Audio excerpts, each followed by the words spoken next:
오늘 말씀은 아브라함을 부르신 사건입니다. 잘 아는 말씀이죠. 하나님께서 아브라함을 부르셨고, 또 하나님께서는 또 너는 너의 고향과 친척 아비 집을 떠나 내가 내게 보여줄 땅으로 가라 라고 말씀하셨습니다. 그 말씀에 아브라함은 그러고 순종하며 나아갔던 그런 말씀이죠. 오늘 본문이 있기 전 상황을 우리가 살펴보겠습니다. 불순종의 한 사건이 있습니다. 바벨탑 사건이죠. 바벨탑 사건을 기록한 후에 그 다음에 노아의 아들들의 족보를 언급한 후에 본문의 말씀이 이어집니다. 하나님께서 이 바벨에서 그 모든 사람들을 다 흩으셨습니다. 사람들이 모여서 스스로 자신들의 이름을 내고 스스로 영광을 돌리려 모였던 이 바벨 탑과 대조적으로 하나님께서는 이 수많은 사람들을 흩으신 다음에 한 사람을 부르십니다. 그리고 이 바벨의 창대함, 웅장함이 아닌 아브라함의 이름을 더 창대하겠다 약속하시고, 바벨과 대조되는 하나님 나라의 위대한 민족을 형성하겠다라는 것을 약속하는 본문입니다. 그런데 그 시작이 되는 아브라함의 아내 사레가 어떤 상황이었는지 한번 우리가 살펴보시길 바랍니다. 창세기 11장을 마무리하면서 아브라함의 아버지 데라의 족보에 이 부부에 관한 중요한 정보를 적고 있는데요, 30절 말씀입니다. 30절 말씀 우리 함께 읽겠습니다. 시작. 사레는 임신하지 못함으로 자식이 없었더라. 이것입니다. 지금 위대한 민족을 형성하기 위해서 부르시려고 준비 중인데, 지금 아브라함의 아내 사레의 상황이 이렇습니다. 바벨에 모인 모든 그 수많은 사람들을 다 흩으셨습니다. 이제 새롭게 하나님께서 시작하시려는 그 시작점이었죠. 그러나 사레는 후손을 기대할 상황이 전혀 아니었던 것입니다. 그런가 하면 12장 4절 말씀에는 이 아브라함이 어떤 상황에 있었는지를 설명해 주거든요. 아브라함이 하란을 떠날 때에 몇 세였습니까? 75세였더라. 75세였더라. 사레만큼이나 남편 아브라함도 마찬가지였습니다. 아브라함은 이 젊은 시절을 다 보낸 사람이었습니다. 아무리 당시에 수명이 지금보다 좀 길었다 할지라도, 마찬가지로 아브라함에게 있어서도 그 인생에 있어서 활기찬 시간은 다 보내고 인생의 후반기에 접어든 나이였습니다. 그런데 그럼에도 불구하고 하나님은 이런 미약한 상황에서 최고의 일을 행하기 시작합니다. 사실 더 일찍 아니면 더 좋은 상황에서 시작하셨더라면 더 많은 후손을 더 빨리 내실 수도 있었습니다. 그런데도 하나님께서는 이렇게도 늦게 하나님의 위대한 일을 시작하신 것이죠. 그러나 이것이 하나님의 일하심인 줄로 믿으시길 바랍니다. 하나님의 일하심은 인간의 능력이나 인간의 상태에 달려 있지 않습니다. 하나님은 이 세상의 기준이나 능력이나 그 상태에 따라서 판단하시거나 일을 행하시는 분이 아니십니다. 오히려 하나님은 딱 누가 봐도 도움이 필요한 사람들, 부족한 사람들을 하나님께서는 들어 쓰십니다. 연약하고 때로는 능력이 안 되는 사람을 세우십니다. 그리고 그들을 일으켜 세우시죠. 그리고 그들을 능력 있고 힘 있는 사람들보다 더 놀랍게 사용하시는 줄로 믿으시길 바랍니다. 이것이 교회입니다. 이것이 교회가 작동하는 원리입니다. 고린도전서 1장 26절부터 29절까지 말씀, 우리가 잘 아는 말씀이라서 제가 표준 세번역으로 읽어드리겠습니다. 형제 자매 여러분, 여러분이 부르심을 받을 때에 그 처지가 어떠하였는지 생각하여 보십시오. 육신의 기준으로 보아 지혜 있는 사람이 많지 않고 권력 있는 사람이 많지 않고 가문이 훌륭한 사람이 많지 않았습니다. 그런데 하나님께서는 지혜 있는 자들을 부끄럽게 하시려고 세상의 어리석은 것을 택하셨으며 강한 자들을 부끄럽게 하시려고 세상의 약한 것을 택하셨습니다. 하나님께서는 세상에서 비천한 것과 멸시받는 것을 택하셨으니 곧 잘났다고 하는 것들을 없애시려고 아무것도 아닌 것들을 택하셨습니다. 이것이 하나님의 부르심이라는 것이죠. 어떤 사람을 택하셨습니까? 아무것도 아닌 사람들을 택하셨습니다. 우리를 부르심이 그런 줄로 믿습니다. 그렇기 때문에 우리가 교회를 섬기다 보면 앞에서 이끄시는 분들, 리더분들 내성에 차지 않을 수도 있습니다. 부족해 보일 수 있죠. 능력이 안 돼 보일 수 있습니다. 내가 더 낫다, 내가 하면 더 잘하겠다라고 이야기할 수 있습니다. 그런데 사실 정작 시켜보면 더 못하시죠. 그냥 내 마음이 그렇다는 겁니다. 그것이 하나님의 택하심입니다. 하나님은 오히려 능력이 안 돼 보이는 사람들을 들어 쓰시는 것입니다. 물론 우리 남전도에는 능력 있는 분들을 하나님께서 쓰셔 보이십니다. 그런가 하면 내 자신이 아직 준비가 되지 않았다고 생각하거나 이미 새로운 일을 하기에는 내가 너무 늦었다라고 생각할 수도 있습니다. 그렇지만 지금 아브라함도 해냈습니다. 모세도 해냈습니다. 그가 40대 때는 아무것도 할 수 없었습니다. 그러나 광야에서 40년을 더 보낸 80세가 되었을 때 하나님의 위대한 일을 해내었던 것이죠. 여호수아는 110세의 나이가 되었을 때 가나안 정복을 다 이루어냈습니다. 메시아 오기를 기다렸던 성전에 머물러 있던 안나 역시 100세가 넘는 고령에도 불구하고 성전을 떠나지 않고 금식과 기도로 하나님을 섬겼던 사람이었습니다. 아무것도 아닌 우리같이 아브라함 같고 사례 같던 우리에게 하나님께서는 똑같이 아브라함과 똑같은 복을 우리에게 주시는 줄로 믿으시길 바랍니다. 오늘 하나님께서 주시고자 하는 이 복을 의심 없이 내게 주신 복으로 똑같이 내게 말씀하시는 복으로 받으시기를 간절히 바랍니다. 이 복이 본문에 보면 무엇입니까? 첫째는 내가 너로 큰 민족을 이루게 하겠다입니다. 둘째는 내 이름을 창대하게 하겠다입니다. 셋째는 너로 복이 되게 하겠다.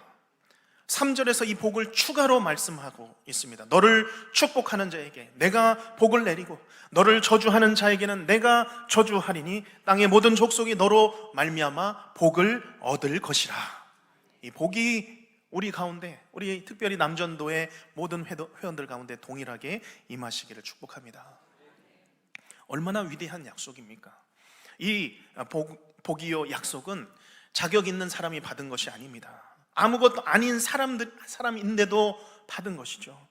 또한 이 약속은 자격 없는 사람이 받기에 감당하기 어려운, 참 이해할 수 없는 약속입니다. 또한 이 약속은 변하지 않는 약속이죠. 이 복 놀라운 약속이 무엇입니까? 바로 복음이요 우리 주 예수 그리스도인 줄로 믿습니다. 우리가 다 동일하게 똑같이 이 복음이신 예수 그리스도를 우리 안에, 우리 인생 가운데 받으셨음을 믿으시길 바랍니다. 누구나 그렇지만 저 역시 아브라함 같은 사람입니다. 지금도 하나님께서는 자격 없는 저를 만들어 가고 계심을 저는 날마다 고백합니다.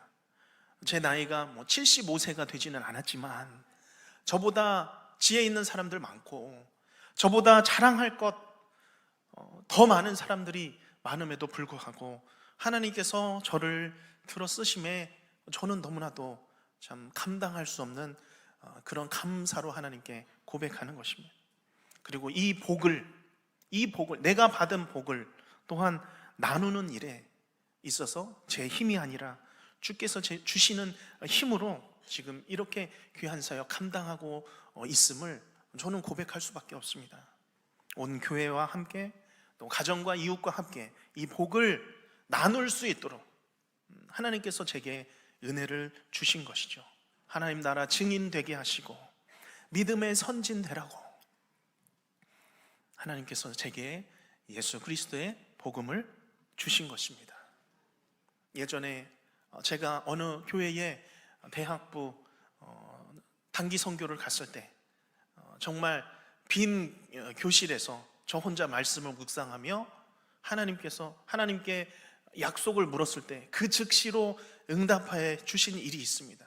그때 제게 주신 약속이 그때만 해도 제 성격상 다른 사람 앞에서 말하는 것 정말 아무것도 할 수 없었던 시기였습니다. 하나님 어떻게 제가 어려서부터 목회자로 부름을 받았다고 해서 여기까지 왔는데 제가 다른 사람들과 비교해 보니 아무 능력이 없습니다 라고 했을 때 하나님께서 제게 주신 약속이 한 사람이라도 제자 삼아 하나님 복음 전하는 것, 그것이 너에게 주신 사명이다 라고 주신 그 말씀, 그 생각 하나 붙들고 제가 여기까지 온 것이죠.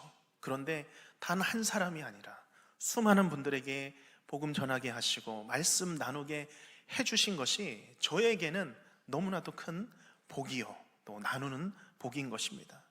우리가 겨우 교회에 와서 나 혼자 예배 드리고 모임 참여하고 일주일 동안 살 동안 세상 사람들과 똑같이 살아가라고 복음 주신 것이 아닌 것입니다. 아브라함처럼 복 있는 사람, 복을 나누는 사람 되라고 우리에게 복음 주신 줄로 믿습니다. 우리 남전도회 모두가 이 복음의 영향력을 끼치기를 주님의 이름으로 축복합니다. 복소리를 내라고 주신 것이죠. 요즘 사용하는 표현 중에 인플루언서라는 단어가 있습니다. 영향을 끼치는 사람이라는 뜻입니다. 높은 인지도를 가지고 인터넷에서 또 소셜미디어에서 다수의 사람들에게 영향을 끼치는 사람들이 있습니다. 이 세상의 인플루언서는 보기 좋은 옷 하나만 걸쳐도, 춤 동작 하나만 해도 많은 사람들이 그 동작을 보고 따라하고 그 옷을 똑같이 따라서 삽니다. 말투, 좋아하는 음식 다 따라서 하는 것이죠.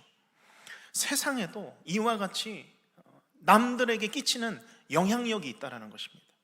그러나 하나님 나라의 영향력은 그보다도 더 강력한 영적 영향력이 있습니다. 남전도회의 사명이요, 이것이 한 분 한 분의 사명인 줄로 믿습니다. 복을 나누시기를 바랍니다. 새롭게 등록한 우리 남전도회 회원들이 있다면 내가 먼저 가서 챙겨주시고 또 정해진 전도의 사명 다 하시고 또 우리 전도회에 정해진 그 전도일이 되면 서로 격려하면서 같이 가자고, 이번 한번 같이 가자고 격려하면서 이 복음의 사역들을 나누시고 영혼을 세워주고 하나님 나라로 인도해 줄 수 있는 우리 멋진 전도회, 남전도회가 되시기를 주님의 이름으로 축복합니다.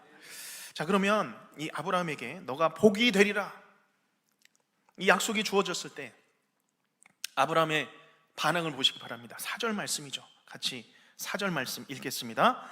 이에 아브라함이 여호와의 말씀을 따라갔고 롯도 그와 함께 갔으며 아브라함이 하란을 떠날 때에 75세였더라. 아멘. 아브라함은 떠나라, 가라 했을 때에 고민하지 않았습니다. 내게 성령의 말씀 주어질 때에 이것저것 따지지 않는 것이죠. 이에 따라갔습니다. 그 말씀 믿고 순종했습니다. 자신의 목소리가 아니라 하나님의 목소리를 들으며 따라갔습니다.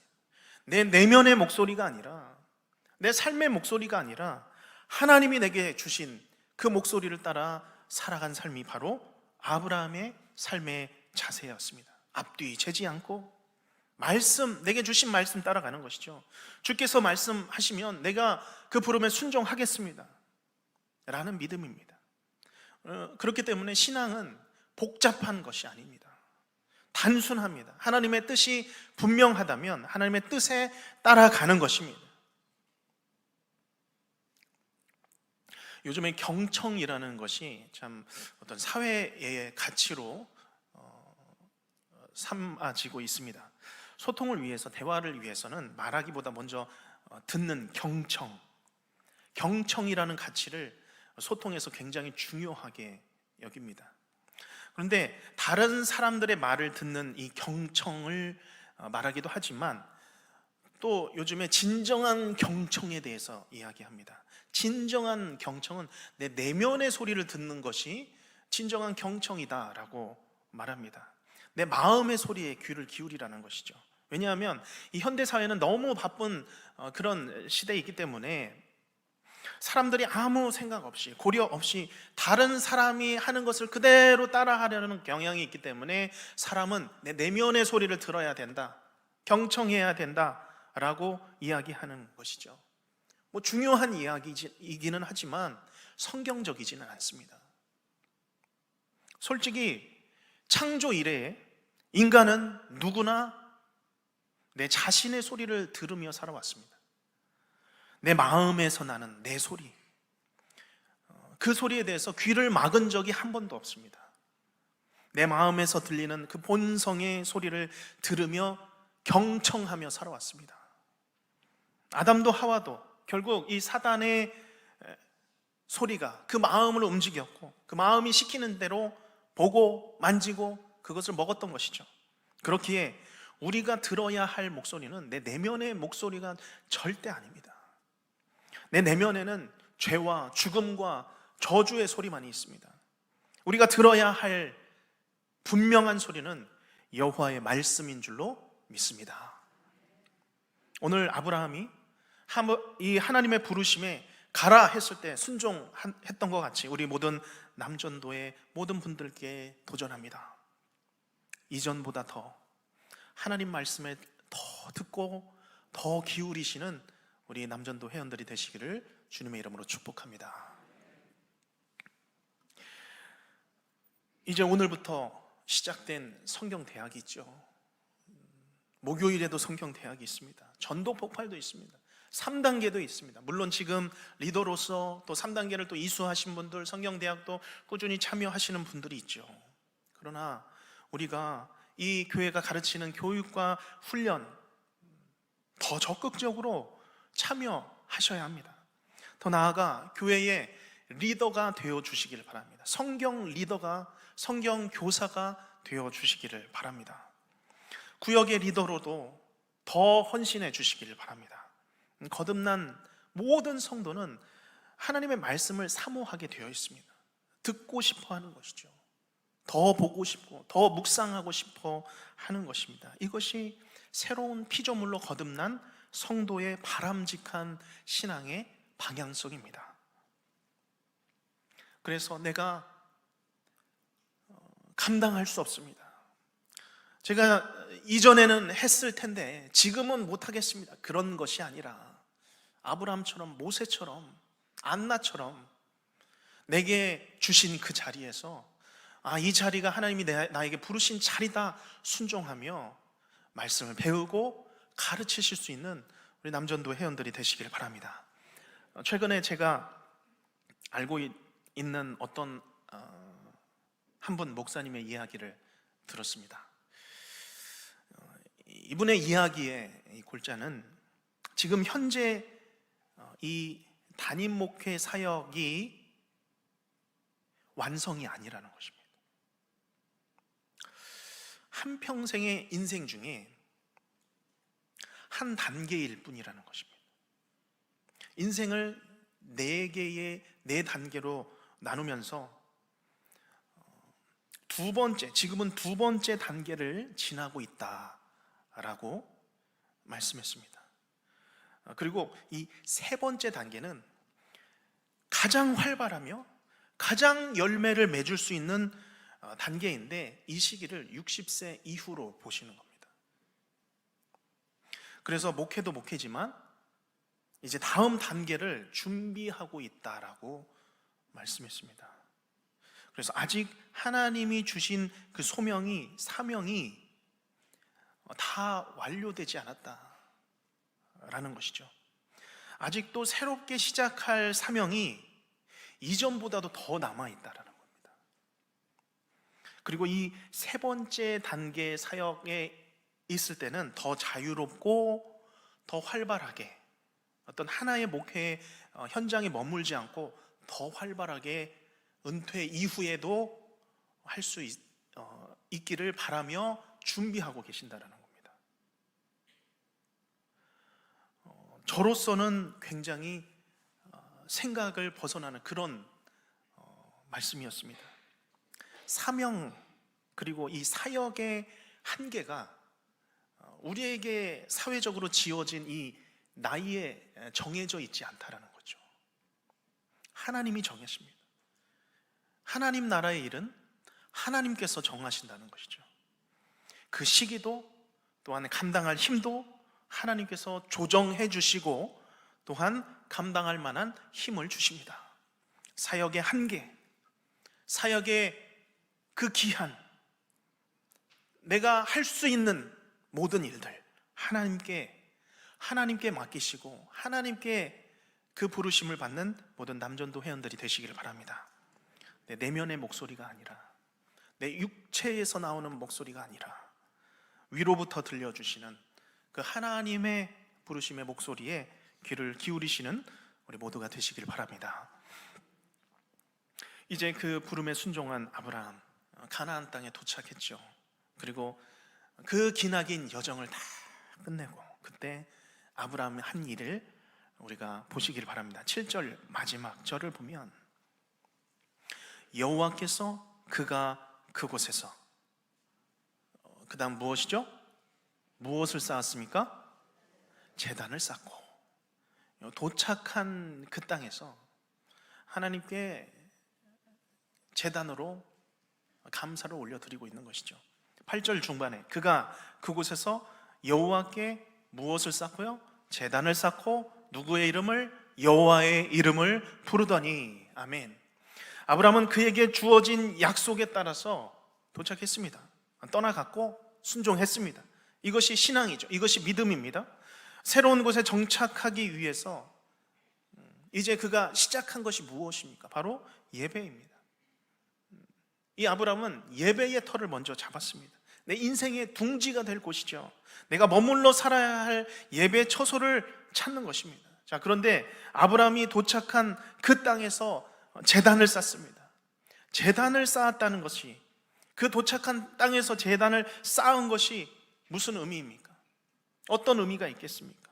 문맥상으로 다시 한번 보면 이 말씀은 창세기 11장 다음에 나온 말씀이죠. 창세기 11장에서 노아 심판 이후에 신할 땅에 모인 인생들이 쌓은 것이 있었죠.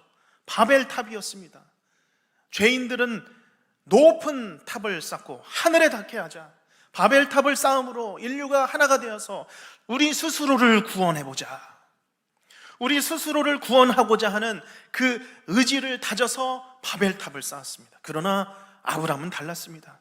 그 도착한 그곳에, 그리고 가는 곳마다 제단을 쌓았습니다. 베델에 도착해서도 단을 쌓았습니다. 조카 롯과 헤어지고 헤브론에서 제단을 쌓았습니다. 브엘세바에서도, 모리아 산에서도 아브라함은 하나님을 향하여서 단을 쌓았습니다. 이런 제단들은 바벨탑의 높이와 그 화려함과 비교할 수 없었던 단이었습니다. 초라합니다. 별 볼 일 없어 보이는 돌단입니다. 그러나 바벨탑은 인간의 노력으로 하늘을 향하여서 하늘을 대적하는 그런 탑이라면, 아브라함의 제단은 하늘의 그 은혜가 위에서 아래로 강림하는 제단입니다. 위로부터 은혜를 받기 바라며 그가 쌓은 것이 바로 이 아브라함의 제단이었습니다. 우리 남전도의 모든 가정마다 이 기도의 단을 쌓기를 주님의 이름으로 축복합니다. 예배의 단을 쌓기를 바랍니다. 이 단을 쌓기를 포기하지 마시기 바랍니다. 하늘의 은혜를 구하며, 하늘에서 내게 주실 그 은혜를 구하며 예배하며 기도하며 찬송으로 하나님께 마음의 단을, 신앙의 단을 쌓으시기를 바랍니다.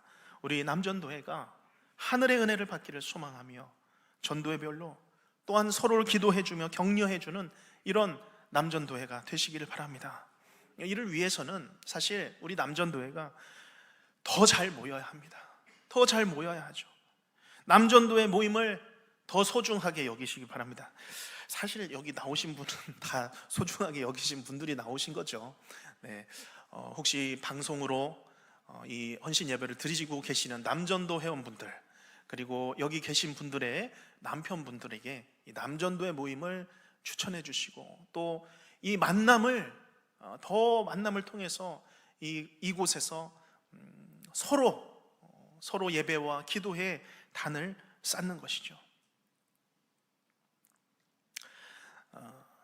누군가를 우리가 만날 때에 누군가를 잘 만나면 그 순간 인생 역전이 일어납니다. 저는 그것이 우리 남전도회를 잘 만나면 인생의 역전이 일어나는구나 발견하게 되기를 간절히 바랍니다.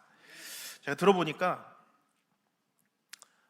3번의 인생 역전이 일어난다고 하는데요, 우리 남전도회 회원분들에게는 인생에 있어서 3번의 역전의 시간이 있지 않나 싶습니다. 만약에 이것이 맞으면 아멘 하시면 됩니다. 첫째는 예수 그리스도를 만나면 인생의 방황을 끝내고 인생의 역전을 맞이한다는 것이죠. 아멘. 예수님 안에서 인생의 가장 귀한 가치를 발견함으로 주님의 사명 감당하는 사람으로 내 인생이 바뀌는 것이죠. 두 번째는 아내분을 잘 만나면 인생 역전한다는 고백입니다. 6분 확실하게 대답하셨습니다. 제가 그렇습니다. 저도 아내를 잘 만나서 목회를 이렇게 잘 하고 있습니다. 만약에 아니라면 이곳에 서 있지도 않았을지도 모릅니다. 아마 두 번째도 아멘이시죠? 아멘. 네, 크게 하셔야 되는. 세 번째는 계산교회를 만나면서 인생의 하향 곡선을 끝내고 상향 곡선을 향하고 있는 줄로 믿습니다. 우리 남전도회를 만나면 이곳에서 내 인생이 친구를 만나게 되고 또한 신앙의 교우를 만나게 되어서 이전에는 인생의 하향 곡선을 그리다가 이제는 하나님을 향하여서 상향 곡선을 이루는 그러한 만남이 우리 교회를 통하여서 만남이 이루어 나가기를 주님의 이름으로 축복합니다. 우리가 예수님 못 만났으면 어쩔 뻔했습니까? 우리 귀한 아내분 못 만났으면 어쩔 뻔했습니까? 우리가 계산교회 못 만났으면 어쩔 뻔했습니까? 우리가 감사함으로 예수님 만나게 하시고 또한 가정 이루게 하시고 또한 계산교회 만나게 하셔서 남전도회로 하나 되게 하시고 또 은혜 주신 하나님께 감사하는 우리 모두가 되시기를 바랍니다. 나 한 사람으로 인해서 우리 남전도회가 복을 얻게 되시기를 바라며 우리 가정이 또한 우리의 모임이 하나님 앞에 참 기뻐함을 입는 모임이 되기를 주님의 이름으로 축복합니다. 기도하겠습니다.